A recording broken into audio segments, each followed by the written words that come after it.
Venice is one of the most unique cities in the world, where flats are replaced by palaces, roads by canals, and cars by boats. Venice Marco Polo Airport is served by many flights and many of them are low-cost airlines, so it is cheap to go. Then, to get from the airport to the center, you have these options. Option 1. You do the touristy and pay the €8 that the airport bus cost. Or otherwise, option 2. You walk 15 minutes to Tesera, which is the first town, and there you buy a recurrent bus ticket for €1.5. And then you take the bus 5 in Tesera, saving €6.5 per person. You're welcome. This is what I did and any problem. In Venice you will arrive at Piazzale Roma, and then you should walk to wherever you sleep. Although I recommend instead of sleeping in Venice, sleeping in Mestre, which is quite a bit cheaper. Let's start with the central square, Piazza di San Marco. There are several of the most important monuments. La Basilica di San Marco, il Campanile, il Palazzo Ducale, and the Coral Museum. Entering the Basilica is €3, but it's well worth it. Then you can pay for more extras that I don't recommend. The Campanile is €10 and you entrance for a viewpoint at the top of it. There is an elevator which is very nice. They close at 7 in the evening, so if you do it right, you can even see the sunset.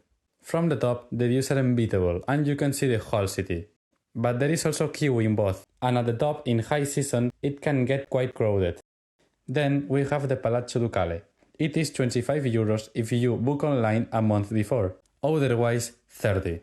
It is really expensive, although the palace is quite nice. Plus, you pass over the famous Bridge of Sighs. Finally, there is the Coral Museum, which is basically another palace. But this one is €13, half the price of the Ducale. True, it does not reach the level by far, but it also has several rooms that are very nice with all its furniture. Now let's leave the square and head to the most famous bridge in the city, the Ponte Rialto. This crosses the Great Canal of Venice, and it's not the only one. There are 3 other bridges that cross it, some more beautiful than others. Right next to the Rialto is the shopping center Fondaco dei Tedeschi, which has a terrace from where you have one of the best views of the city for free. Of course, you have to book in advance. From there you can see the entire Grand Canal and the bridge, leaving a beautiful view. Go without doubt.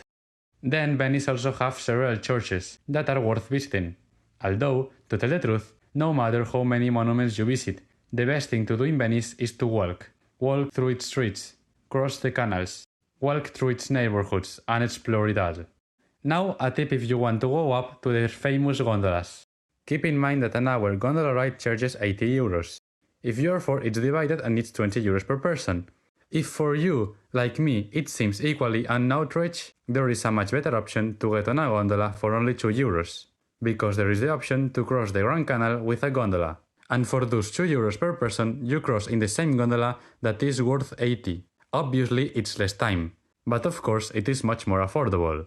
There is also the public transport in Venice, the Vaporetto, which connects the whole city with the other islands. But I will explain that in an upcoming video, dedicated to the nearby islands. A little over an hour away by train is Verona, and it is a very beautiful Italian city where the story of Romeo and Juliet was born. It is worth going as a day trip. I did it and I like the city very much.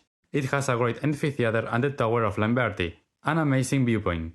Going back to Venice, it's a city that you must visit at least once in your life. So don't think twice and fly to Venice now.